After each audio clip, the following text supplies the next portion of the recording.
All I do is marketing. I market properties and I market myself. The greatest businesses of the next generation aren't going to be those that are disrupted purely by technology. They're going to be those that are going to be disrupted by marketing. Hi, I'm Jason Harris, and you're listening to Soul and Science. Fast forward your marketing mind in about 20 minutes. Welcome, Ryan Serhant, to the podcast.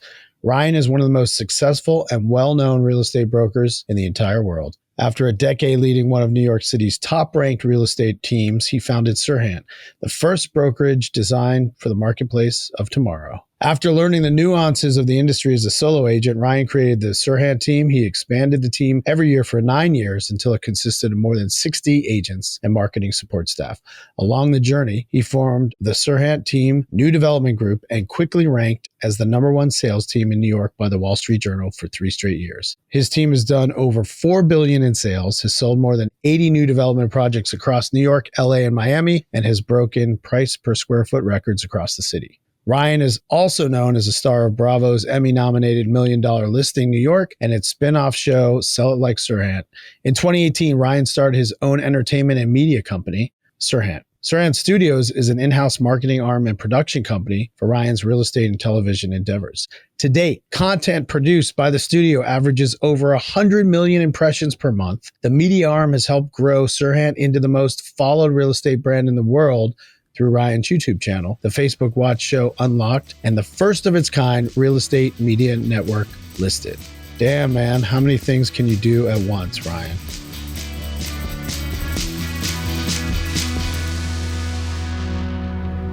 All right, tell me your origin story. Did you always know you wanted to go into real estate? No, my life has been a series of consistent yeses and the rewards / consequences that have come from them.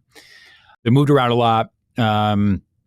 Always had to make new friends every grade, so that was fun. Was not good at sports, even though my parents made me play every single sport known to man, like every single one, to see what I would be good at. My parents were very into me being well-rounded, so I had to try.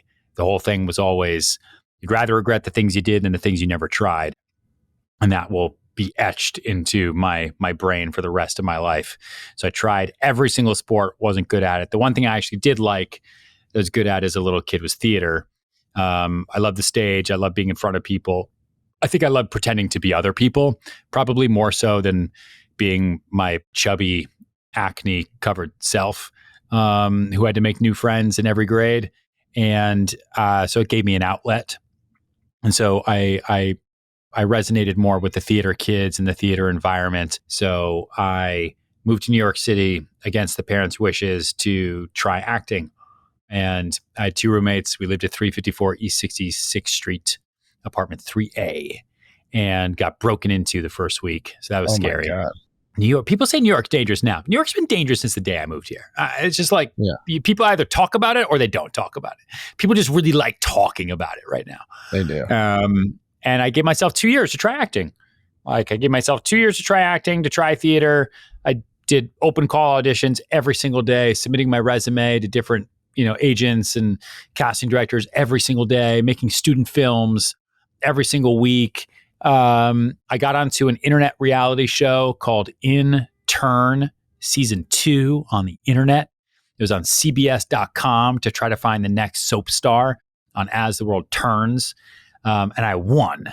I won that show. I got on As the World Turns in 2007. Wow, congratulations. And then a couple months later, the writer's strike hit in 2007, the end of 2007, when like all the TV shows went off the air. I don't know if anyone remembers that. And so scripted shows got screwed, especially soap operas that write a new episode and a half every day. And I got killed off, right? When you're an actor on a soap opera, like, how do you get fired? They kill you. So I took a syringe to the heart on top of a hospital, trying to await my helicopter so I could do my research in peace, because I played Dr. Evan Walsh IV. Who syringed you? It was my own syringe. I was wrestling with my grandmother, and she out-armed me, and the syringe went into my chest. And then that was then the spring of 2008. And I was just like depressed. Like, what do I do? I was living in Koreatown at that time, sharing a bathroom with 17 other guys. Like, I was like, what am I doing with my life? Like, do I go out to school? Do I just go get a job? I don't even know what I want to do. Like I knew so many people that like knew what they wanted to do, but the thing that I wanted to do wasn't in my control. I couldn't go get a job as an actor. You have to be awarded that job. And a friend of mine was just like, listen, you want to know what the same thing as theater is? Real estate. Real estate brokers and actors are the exact same. You memorize information, you meet people on the street, you smile, and you talk to them until they make a decision that they were going to make anyway, except they're going to make it with you and they're going to pay you for it. You started your career. 2008 we were heading into a recession, right? My first day as an agent, I got licensed, went to the office, sat down at a conference table, like had my khaki pants on, had my collared shirt buttoned in, tucked in. That day was September 15th, 2008. That morning, Lehman Brothers files for bankruptcy. Right.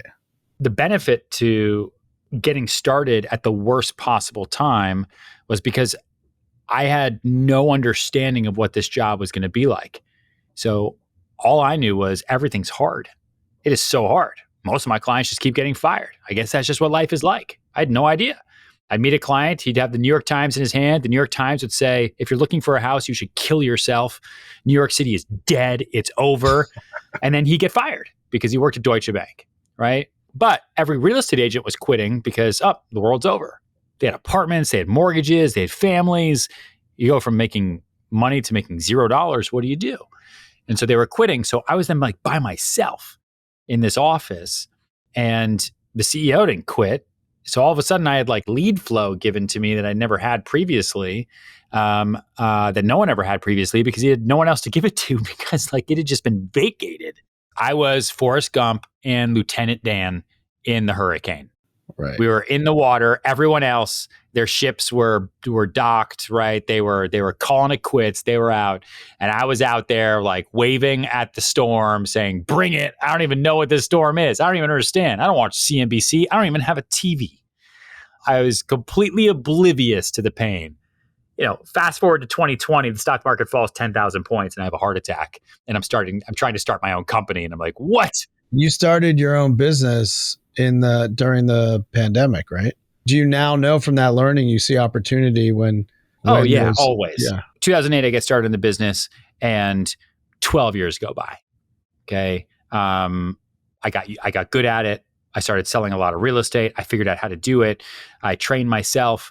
I created systems, processes. I started building up a team. I built like a company within a company just through trial by fire, figuring it out, rinse and repeat. Let's build, because I was obsessed with the idea that there was no ceiling. I had no one to answer to. I could do whatever I wanted, whenever I wanted, to make however much I wanted, and no one was ever going to tell me no or stop me. And so 2010, I go to a casting because I was trying to be an actor, right? There's a casting call for $1 Million Listing, the New York version, because there was already one in LA. And I'm like, no, I should go to that. Like, I know how to be in front of a camera. I did a reality show. I was on a soap opera. I know what to do. And I was classically trained as well. Like, I'm fast forwarding a lot of stuff, but I trained in London. Like, I knew how to act. I knew at least how to be in front of a camera. And true reality TV is a documentary and you're watching people just be themselves. True reality TV is watching me send emails for 12 hours a day. And so the reality TV that you want to actually watch, on Bravo or on Netflix or anywhere else, is heightened, right? So you have to play yourself. It's very different from being yourself. You're playing yourself. And so I knew how to do that. So I did $1 Million Listing New York. That came out in 2012 and it was just kind of off to the races. I used that show as a canon for my career. It gave me a reason to. So it gave me a reason to open doors, right? I became incredibly relentless and incredibly hungry. And I was going to build the biggest thing ever on the back of this TV show because it's an opportunity that a lot of people would want, not a lot of people get. And so I'm going to use it and I'm going to prove everyone, and make everyone proud. I think there's a lot of people who are given amazing opportunities that do jack shit with them. Right. And then that's more like, why did you let everyone down? You were just given the opportunity, asshole. So for me, I wasn't going to be in that situation. And I built the largest real estate team in New York City history. We're the most successful sales team in New York ever. When I left and started my own company, we were averaging $1 billion a year in sales. Amazing. And then in 2019, I decided, you know what? I'm going to start my own company. Let's go do this. COVID hits in March. And I took a day where I was like, do I do this? Every major company is doing layoffs, furloughs. It's a disaster. The market's down 10,000 points, like we mentioned. And then I woke up the next day and was like, meh, seems like probably a pretty good time to start my own company. Expectations are going to be real low. So let's do it. And then we launched in September of 2020, and it's been 2 years. You benefited twice from starting at the worst possible time, turning it into the best possible outcome. Yeah. And that's why I'm excited. I'm excited now more than ever. Like all this talk about it, we're in a recession, the recession's coming, like bring it. I am the best when everyone else is the worst. Dude, when everyone else is great, it's hard to separate yourself. Especially in the sales business. Like, I don't need you. Everything's fine. It's awesome. Like last year, if you're an agent, it was really hard. Like it was great for those that had business, but for those who didn't, and you had a buyer, you couldn't sell them anything. You'd lose bidding war after bidding war after bidding war. If you had a listing on the market, you didn't have to do anything. Sellers weren't even paying full commissions because hey, I could put a sign in the yard, but I guess you could just do it, but I'm not paying you this.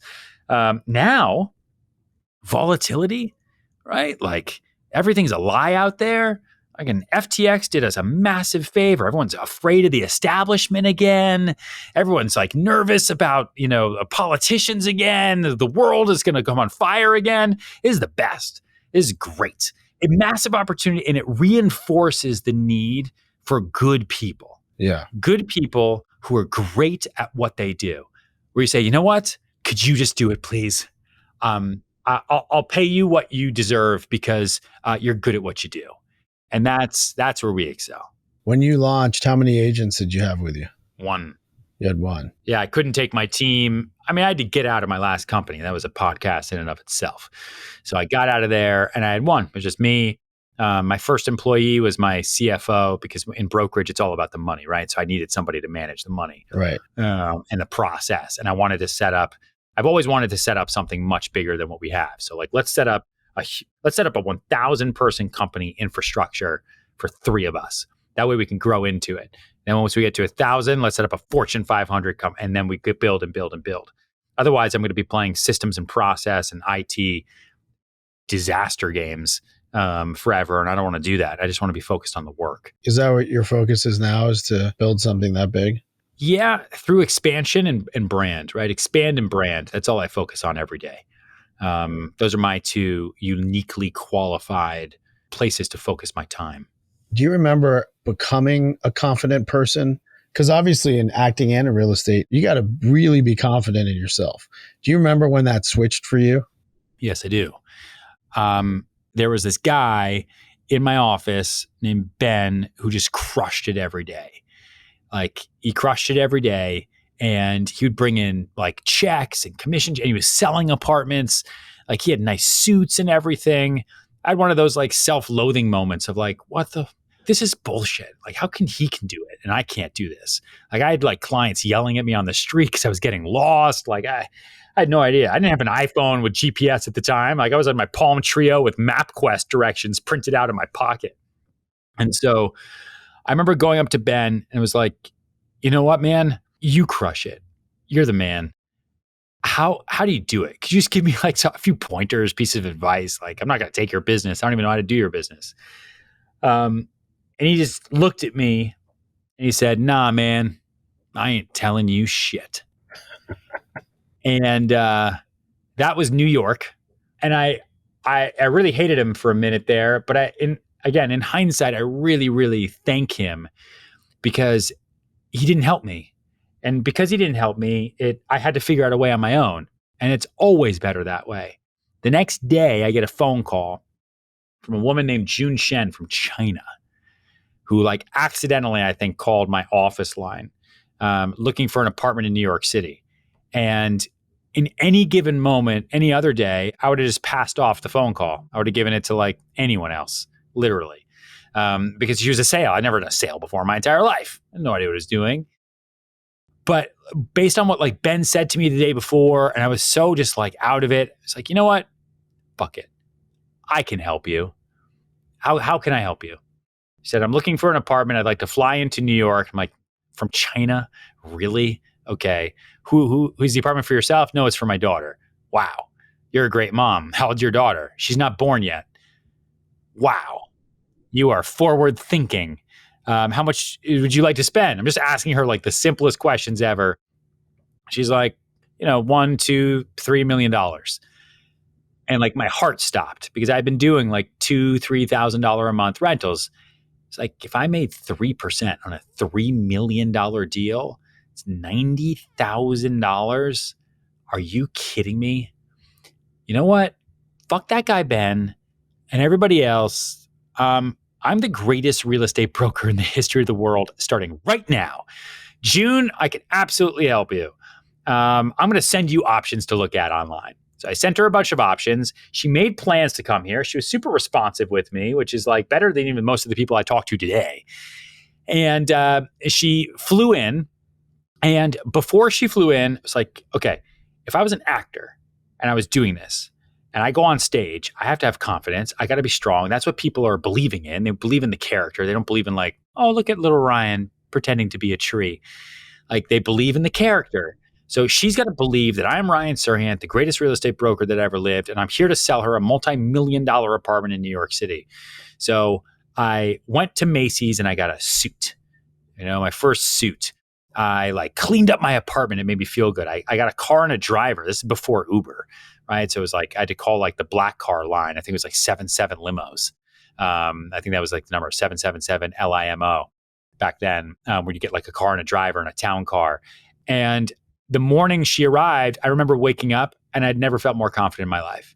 I was so ready to go as if I was giving a performance, like opening night. I was so ready. And I got in the car and it just felt right. It was like, this is what big money energy is.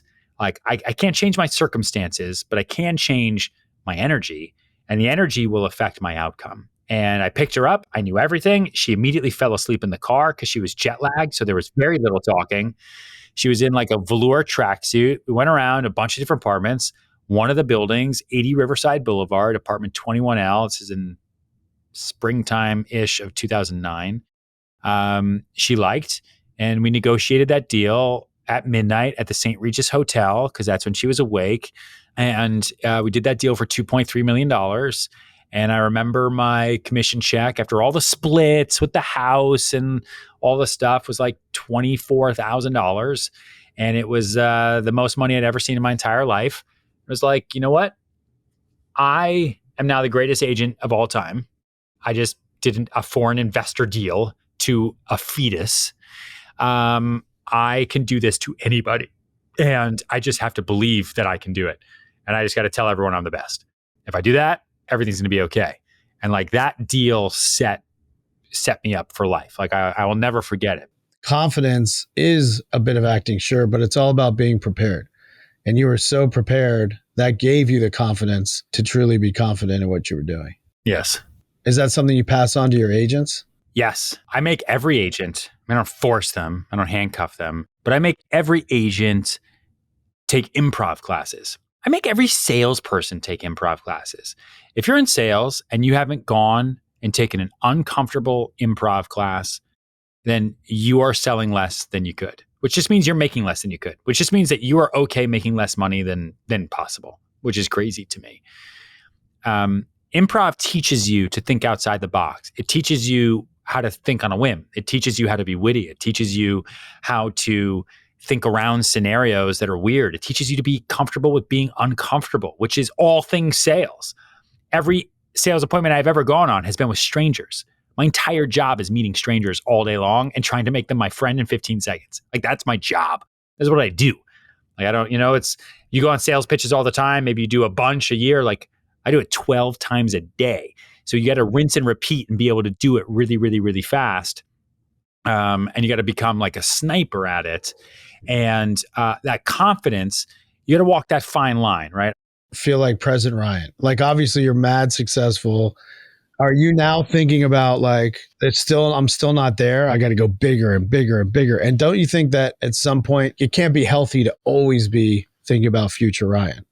I don't know. I haven't gotten there in my head yet, to be honest. I'm not nervous today. Like I'm comfortable. But I'm nervous about bigger things. Like I have 300 people here now, right? It's not 3,000. It's not 3 million. It's 300. It's more than the one I had 2 years ago. I have mass responsibility now. There's different nerves and different anxieties that come with those. And in 2 years from today, if I'm sitting in the same chair doing the same exact thing, then I think that's a waste of potential. I want to be doing bigger things. I want to be in a different place. I want to be like crushing it in a bigger way. And I think I have to be. But I also, that's what makes me happy. Like I think if what makes you happy isn't growth, then don't do it. But then you don't have a right to complain. Ben's advice was, I'm not telling you shit. Your playbook for your agents is? I definitely have a lot of training. Part of our business is mass sales training. So we have a significant amount of training. I believe very strongly in training. I like look at pro athletes, right? Quarterbacks they have strength coaches, conditioning coaches. They've got their head coach. They got 7 assistant coaches. They've got a coach for their arm. They got an arm coach. They then have like the stretching coach. Like professional athletes are paid a significant amount of money and they have a lot of guidance, a lot of coaching, and a lot of help. Salespeople wake up every day, drink a lot of coffee, and just fucking wing it, as if there's nothing they can do to help themselves. And I've always just felt very differently about that. I'm like, yeah, you got to go out there by yourself, as if you're an athlete in a game, right? Your coach isn't out there like showing you how to throw on that pass in the middle of a game. No, you got to do that part by yourself. Leading up to it, though, you can have all the help you want. So we have a lot of sales training here. I think we definitely have the best of any brokerage out there. It's literally a separate business. We call it Sell It Like Serhant. It was a TV show and it was the title of my first book. But I also am a little like Ben when agents come and complain. No one's allowed to ask me any question that I've written about in either of the books or do in any of the trainings. If you do, all you're saying to me is that you haven't done any of the homework that I have literally given to you. So at least go through all that shit. I kind of feel like the customer service, like the FAQ page. Like if you send us an email that we already answered in the FAQ, shame on you, we're not responding. That's it. I've given you the FAQs. They're there. If you have greater questions than that, then come to me. Maybe it's something new. And there are new issues all the time where I'm like, I have no idea what that answer is. Tell me about marketing and how important you think the role of marketing plays in your business. All I do is marketing. And my whole life is marketing. I mean, I don't actually build these buildings, build these apartments. I market properties and I market myself. I believe that the greatest businesses of the next generation aren't going to be those that are disrupted purely by technology. They're going to be those that are going to be disrupted by marketing. You're seeing that now with the creator economy, the access to marketing on all platforms, all websites, different people, different faces. The whole marketing game has totally changed. I mean, you know this better than anybody, right? Everything has changed. I read a book when I first got into the business that really changed a lot for me in terms of how I think about marketing, which is called The Fall of Advertising and the Rise of PR, right? It's a great book because I thought that in order to be successful in this business, I've got to pay all this money and do all this advertising. And then I really learned the value of PR. Like $1 Million Listing is PR, right? It's PR all day. Social media is PR. Every article I'm ever quoted in is PR. My second hire when I started my company, my first was my CFO because I need that to survive. The second was my head of research to do PR with data in the real estate industry every day. It's my second hire. Before I hired a receptionist, before I hired anyone else, I wanted that because I wanted the brand name in articles for free using our data every week so that we could start to permeate everyone's minds as they think about real estate. They would just start seeing the brand name and seeing the brand name. So we have a great system for pulling real estate data. And we do great market reports, and we use data, I wouldn't say in like a mind-boggling way, but we pull great data, and we have very defined opinions about the data. It's not data that other people don't have. I think ours is stronger, but we have strong opinions about what the data shows us and how we can use that to predict the future and help people make better decisions. And then we send that data out and those opinions to every major newspaper or magazine in the planet, right? Every quarter. And we pull data and send out reports every Monday as well, so that through data we can market, right? We can market through data. And then I think about, we have a whole production company here, 30 people on staff, content creators all day long who are creating branded content for real estate and for agent brands, which is all marketing all day long. You got to do storytelling on top of the data to make it connect to your brand. All right, I'm going to ask you some Ryan questions, not talking about business anymore. Do you have any role models? Dude, I look up to everyone who's tried, failed, and then succeeded. I look up to, in lots of ways. Like, I look up to Michael Rubin, the CEO of Fanatics, like how you go from near bankruptcy to being Michael Rubin. Even just look at like The Rock. Look at what that guy's been able to do. He can make a movie now through social media, right? Draw attention. He can have his tequila brands, his that, so like everything. There's so many people that I really look up to, and in totally different ways for different attributes. When I was an actor, I really looked up to like Sean Penn, Ryan Gosling, right? Like Anthony Hopkins, like kind of classic actors, Marlon Brando. And now I'm very, I'm obsessed with entrepreneurs, different types of entrepreneurs. I'm so intrigued by this entire Elon Musk situation and Twitter and everything, and like following it in real time. It's like, wow, imagine if you can go back in time and just watch in real time any other company being created or founded or taken over. Like, that would be cool to watch. And hey, we have that opportunity right now. We're like living in it. Do you have a favorite quote or mantra that you live by? Take care of the work and the work will take care of you. Meaning there's so much out of your control. If you focus on the money, it'll never show up.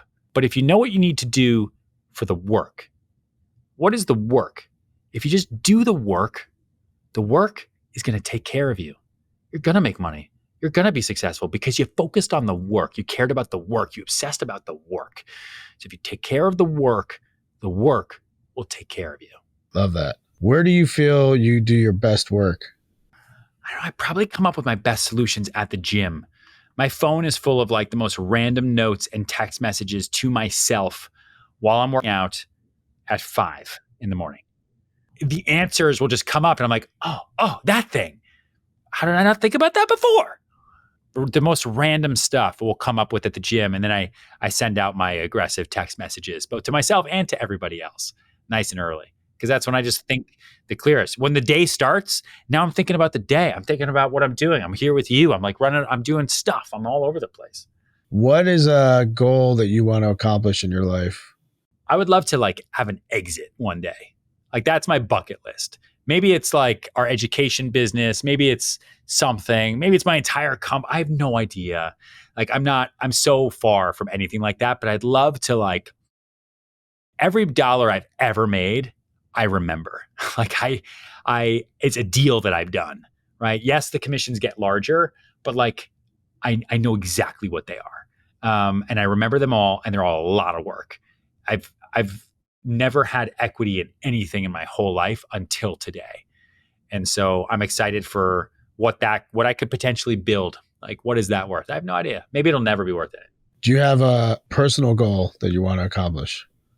I would love to be a great dad. I don't know if I'm a great dad now. I think it's difficult for me to be present. I have a 3-year-old daughter. I'd like to have more kids, but it's difficult when I'm not there. And so I spent a lot of time with my daughter this weekend, and it just like was very clear to me that how important my role is. Best job you'll ever have is being a dad. All right, last question. Describe your business style in one word. My business style in one word is relentless. I love that. You got to be, man. Follow up, follow through, follow back. The 3 F's. You will buy with me or you will die with me. Damn, it's good stuff. Buy or die, dude. I will go to your funeral. I will cry tears and I will sell homes to every single person you knew. Well, that certainly is relentless. Thanks for being on the podcast. I learned a ton. I'm sure our listeners are going to learn a ton. This was awesome. Thanks, man. Thanks for having me. Soul and Science is a Mechanism podcast produced by Maggie Bowles, Ryan Tillotson, Tyler Nielsen, Emma Swanson, and Lily Jablonski. The show is edited by Daniel Ferreira with theme music by Kyle Merritt. And I'm your host, Jason Harris.